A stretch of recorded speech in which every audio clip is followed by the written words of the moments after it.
ng witing pagsamba sa ating Panginoon. Hallelujah. Maraming salamat, Lord God. Hallelujah, Jesus.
You are welcome to send your tithes and offering and your seed to the man of God.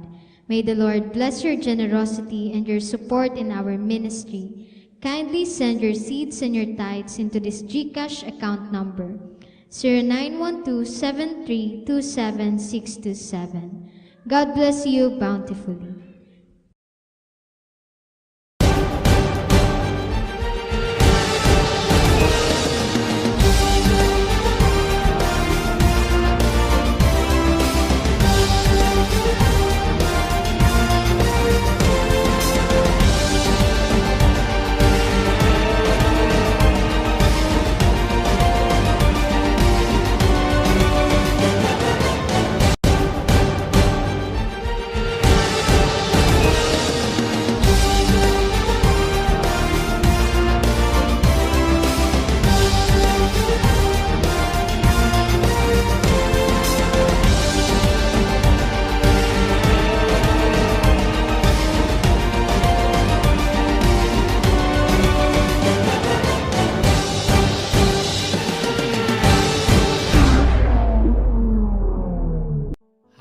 Lord's Day po sa ating lahat. Pagpalain po tayo ng Panginoon sa araw na ito.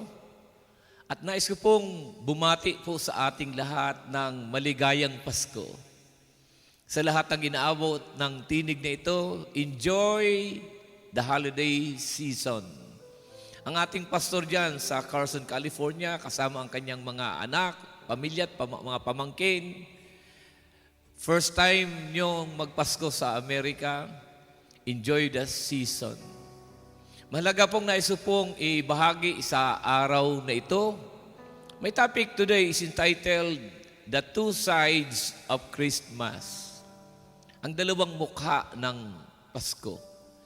Alam niyo po, kapag sinasabi nating Pasko, ang unang naiisip natin, ilaw, saya, caroling, regalo, bonus, pagkain, reunion, awitan, masaya, maliwanag, mainit, magaan. Pero sa Bible, ang unang Pasko ay hindi lamang saya. Ito rin ay puno ng hirap, panganib at luha. May dalawang mukha, may dalawang larawan, dalawang kwento. The two sides of Christmas. At bakit mahalagang pag-usapan natin ito? Dahil maraming tao ang nag-i-enjoy ng bright side ng Pasko, pero nahihirapang tanggapin ang broken side ng buhay. Kung gusto nating maramdaman ang tunay na meaning ng Christmas, kailangan nating makita ang parehong panig. Ang saya at ang sakit. Ang liwanag at ang dilim. Ang himala at ang hamon. Talking about the bright side of Christmas, coming from the book of Luke chapter 2 verse 8 to 14, ito po yung bright side because God came near. Dumating ang Panginoon. Isinilang ang ating Panginoon. Ito ang kilalang bahagi ng istorya sa aklat ng Lucas. May mga anghel na nagpakita, may malakas na awitan ng heavenly host, may liwanag sa gitna ng gabi, may good news of great joy, peace on earth, glory to God. This is the beautiful, heartwarming side of Christmas. Christmas is God's message of joy. Sabi ng verse 10 ng Luke chapter 2, I bring you good news of great joy. Joy not based on gifts, not based on wealth, not based on perfect circumstances. Ito yung kagalakang hindi nakabase sa regalo, sa pera, o sa mga magagandang pangyayari sa buhay.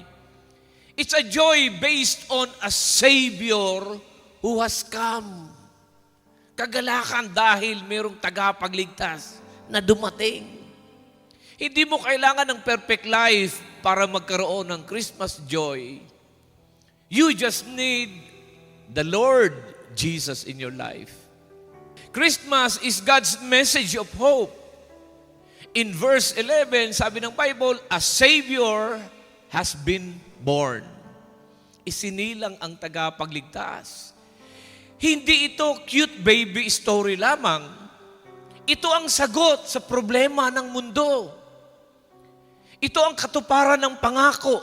Ito ang pag-asa ng mga makasalanang tao. Kahit gaano kadilim ang taon, sa Pasko sinasabi ng Diyos, hindi ko kayo iniwan. Dumating ako para sa inyo. Christmas is God's message of peace. In verse 14, sabi ng Bible, peace on earth, goodwill to men. Peace with God. Peace in our hearts.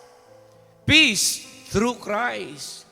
Kapayapaang matatagpo natin sa ating Panginoon, sa ating Diyos na ating pinaglilingkuran. Hindi mo kailangang maghanap ng kapayapaan sa tagumpay, relasyon o pera. Si Jesus ang tunay na kapayapaan. Siya ang prinsipe ng kapayapaan. This is the bright side of Christmas. A Savior is born, heaven sings, light shines, hope rises, nagningning ang liwanag, sumibol ang pag-asa. Let's come now to the dark side of Christmas. Ano yung dark side of Christmas? Coming from Matthew chapter 2, verse 13 to 18. The world resisted God's gift. Pagkatapos ng magandang kwento ng mga anghel, biglang may kwento ng panganib. May Herodes, isang haring galit, naghasik ng takot. May mga pagpatay ng mga sanggol. May pagtatago sa Ehipto ng pamilya ni Jose. Pamilya na tumataka sa dilim ng gabi. Ito ang hindi madalas pag-usapan, pero bahagi ito ng tunay na kwento ng Pasko. Christmas reveals brokenness in the world. In Matthew chapter 2 verse 3, sabi ng Bible, Herod was greatly disturbed. Herod was threatened. Nagalit si Haring Herodes. Nagselos siya. Nagplano siyang patayin si Jesus. Kapag pumasok ang liwanag ni Kristo, lumalabas ang dilim ng puso ng tao. Kaya kahit may Pasko, may galit, may kasalanan, may violence, may injustice sa mundo. Christmas exposes reality. Christmas reveals sufferings. Sabi ng verse 18, a voice is heard in Ramah, Rachel weeping for her children. Si Raquel ay nanangis para sa kanyang mga anak. Ang unang Pasko ay may iyakan ng mga nanay. May mga batang pinaslang. May pamilyang tumakas at nagtago. Kaya kung ngayong Pasko, ikaw ay may lungkot, kung ngayong Pasko ikaw ay may sakit, meron kang trauma, meron kang struggle sa iyong buhay, meron kang depresyon sa iyong buhay, hindi ka nag-iisa. Alam ng Panginoon yan, kapatid. Jesus knows it all. Jesus came into a painful world. Christmas is not just for the joyful, but also for the broken. Christmas reveals spiritual battle. Nung ipinanganak si Jesus, hindi lamang tao ang nag-react, pati kadiliman. King Herod tried to stop the plan of God, pero hindi niya kaya. Kaya ngayong Pasko, may spiritual battle ka. May tukso, discouragement, anxiety, fear. Pero tandaan mo ito, kapatid. Christmas means God fights for you. Pinaglaban ka ng Panginoon. Why does Christmas have two sides? Bakit may dalawang mukha ang Pasko? Because the meaning of Christmas is both comfort and confrontation. Christmas comforts us with God's love. Kino-comfort tayo ng pag-ibig ng ating Panginoon. God came near. God saves. God brings hope. God brings joy.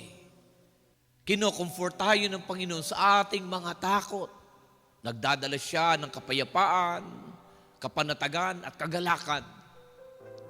But Christmas confronts us with reality also. The world is broken. Evil exists. Sin destroys. People resist God. The first Christmas was beautiful, but also bitter. Maganda, pero may pait. Bakit po? Because Jesus came to bring light, and wherever light enters, darkness fights back. But darkness never wins. Hindi magtatagumpay ang kadiliman sa liwanag ng ating Panginoon. Ito ang imbitasyon sa atin ng Panginoon. How should we respond to the two sides of Christmas? When life is bright, worship Jesus like the shepherds. Rejoice, celebrate, give glory to God. Kapag maayos ang buhay, magaan, masaya, sambahin natin ng Panginoon kagaya ng mga pastol sa parang. They celebrated Jesus. Masaya, punong-puno ng kagalakan. But when life is dark, trust Jesus like Joseph and Mary. They obeyed even when it was scary. Nung may persekusyon, may pagbabanta, si Haring Herodes, sa panahon ng dilim, kagaya ni Jose at Maria, magtiwala ka sa Panginoong Diyos. They trusted even when they did not understand. They obeyed. They followed God even when uncertain. Sila ay sumunod at nagtiwala sa ating Panginoon. Ganon din mga kaibigan sa buhay po natin. Kung ang ating Pasko, ang ating kasalukuyang kalagayan ngayon ay medyo hirap, may mga kabalisahan, may mga kakulangan, magtiwala ka lang sa ating Panginoon. Patuloy kang sumunod sa Kanya. In both seasons, hold on to Jesus. Bright side man o dark side man, ang ating nararanasan, hold on to Jesus. Whether your Christmas is full of laughter or your Christmas is full of tears, Jesus is still Emmanuel, God with us.